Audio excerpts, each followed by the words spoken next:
Doctor साहब, आपने अपनी एक ट्वीट में कहा कि अगर किसी ने मॉडर्न डे क्रिकेट को रेफरेंस लेना है तो जो साउथ अफ्रीका और इंग्लैंड की गेम नॉटिंघम में हुई उसको देखें कि जो फिल सॉल्ट और जॉस बटलर ने किया। अब मुझे एक चीज समझ नहीं आती, मैं तो खैर एक आम पाकिस्तानी हूँ ना, मुझे तो I feel bad when my team loses, but the issue is कि जो लोग स्टैटिस्टिक्स लेके, कंप्यूटर्स लेके, the experts who sit there and train teams, don't they actually feel कि यार this is the modern day cricket और ये हम क्या खेल रहे हैं और ये क्या हो रहा है, which is also part of this planet, जिसका जिक्र भी आपने किया, we are no way close to them. क्या हमारे पास, जिस तरह आपने कुछ प्लेयर्स के नाम दिए, फ्रैंकली हमें तो पता भी नहीं होता, क्या ये हमारे पास भी हमें मान लेना चाहिए कि हमारे पास उस लेवल का टैलेंट अब है ही नहीं और ऑन पेपर भी हमारी टीम कमजोर होती है और ऑन फील्ड तो नेचुरली फिर कमजोर होगी? यार मुनीर, आपने बड़ा अच्छा क्वेश्चन किया, इसका बड़ा सिंपल सा आंसर है।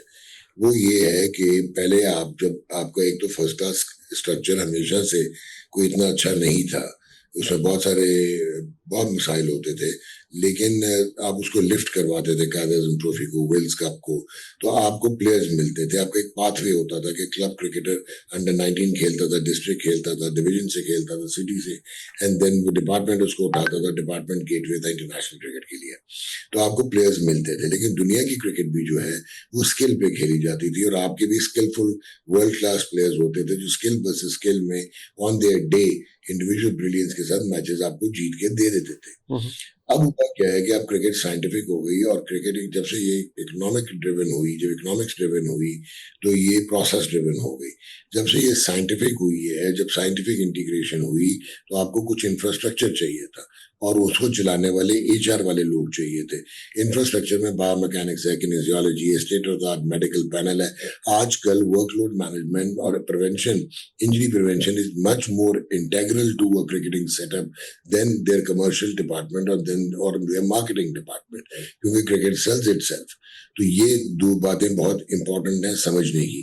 हमने क्यों नहीं किया? क्योंकि हमने जो क्रिकेटिंग ब्यूरोक्रेसी रखी हुई है पाकिस्तान क्रिकेट बोर्ड में, जिसमें अब तो 8 या 10 कॉन्वेंट पे गवर्नमेंट ऑफिशियल और सिविल सर्वेंट्स आए हुए हैं, उनका कोई ताल्लुक ही नहीं है क्रिकेट के साथ। अभी मैंने आपको कहा कि ये जो एक इन्होंने भी सैक किया है या नहीं किया, सस्पेंड किया है, वो हॉर्स पे कमेंट्री करते थे और वो होटल मैनेजमेंट एक्सपर्ट है, वो आपके इंटरनेशनल क्रिकेट चलाने की कोशिश कर रहे थे। उस्मान वाला जो है 10 महीने से अगर आप आइटिनरी देखें तो शेमफुल है कि पाकिस्तान की आपको सीरीज क्या मिली है, वेस्ट इंडीज, बांग्लादेश, उसके बाद अफगानिस्तान, और आप ये समझ रहे थे कि आप इनके साथ खेलने के बाद आप एक फॉल्स सोल्यूशन लेके अब बड़ी टीमों को, India is number 1 team in the world, India is running T20 champion and the second best team when it comes to आपकी ये जो है व्हाइट बॉल ओडीआई।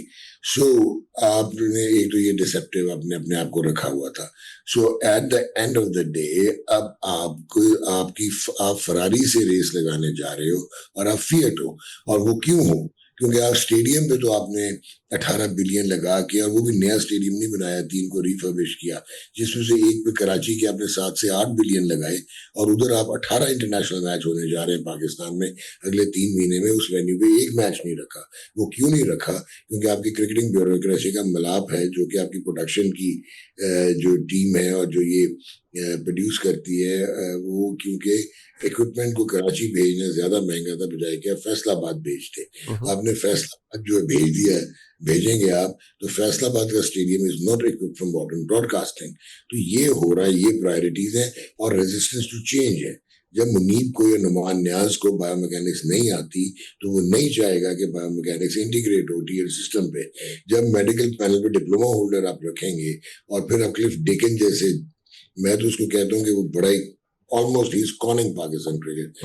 वो जो है वो साउथ अफ्रीकन जरूर है, एक छोटा सा सैंपल साइज है, उसका जूनियर विमेन टीम के साथ साउथ अफ्रीका में काम किया हुआ है, उसने प्लेयर्स को अपने काबू में कर लिया हुआ है। वो MRIs भी इसलिए नहीं कराता है, इंजरी मास्किंग कराता है, टेप लगा के खिला देता है और वो फिर बेनिफिट्स लेता है। Eight the end of the day इस तरह तो क्रिकेट मॉडर्न क्रिकेट नहीं होती ना, जहाँ पे सुपर स्पेशलाइजेशन, सुपर फिटनेस की बात होती है। अब इररेलेवेंट हो गए हैं। पाकिस्तान का ये कहना कि एंडी पाइक्रॉफ्ट को आप निकालें इस सीजन से, इस पूरे टूर्नामेंट से, बिकॉज उन्होंने एक बड़ा ऐसा किया है which is obviously against the spirit of the game, और वो उन्होंने इंडिया की या इंडियन बोर्ड की इंस्ट्रक्शंस के ऊपर ये सब कुछ किया है कि हाथ नहीं मिलाया जाएगा। और पाकिस्तान के बारे में ये अनऑफिशियल खबरें तो ये है कि अगर उनको ना हटाया गया तो शायद पाकिस्तान पूरे जो टूर्नामेंट है उसके फर्दर मैचेस का बॉयकॉट भी कर दे। सो ये इसके बारे में आप क्या कहेंगे? It's the the growing influence of the Indian cricket over the ICC, and it's not new, I believe. देखिए, बात सुने, एक तो ये जो पाकिस्तान क्रिकेट बोर्ड ने किया, मैं समझ रहा हूँ 12 से 18 घंटे देर से किया है। इनको कल ही कर देना चाहिए था। सलमान अली आगा को अवॉइड नहीं करना चाहिए था। आपके पास मैनेजर थे जो कि एक्स चीफ सेक्रेटरी पंजाब में ग्रेड 22 के फेडरल सेक्रेटरी रह चुके हैं, वेरी गुड मैनेजर।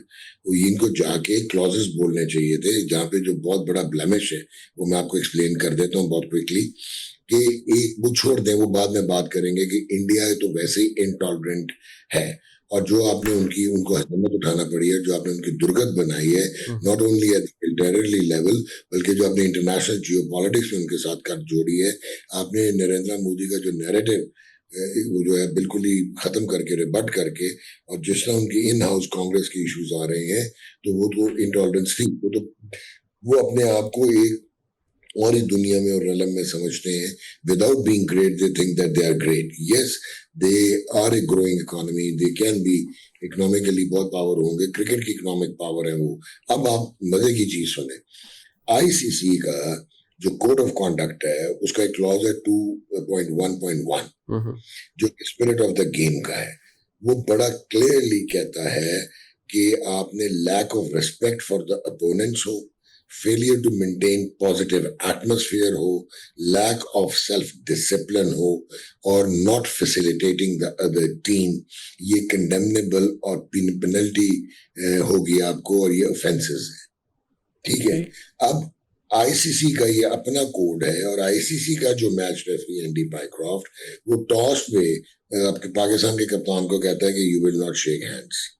तो आप खुद ही वायलेट कर रहे हो, और कॉम्प्लेक्स बन रहा है आईसीसी, क्योंकि आईसीसी का जो चेयर है वो जे शाह है, और इंडिया की जो इकोनॉमिक क्लाउट है वो इकोनॉमिक सुपर पावर है, हेगेमोनिक प्रेजेंस है। So this means BCCI now is holding ICC hostage.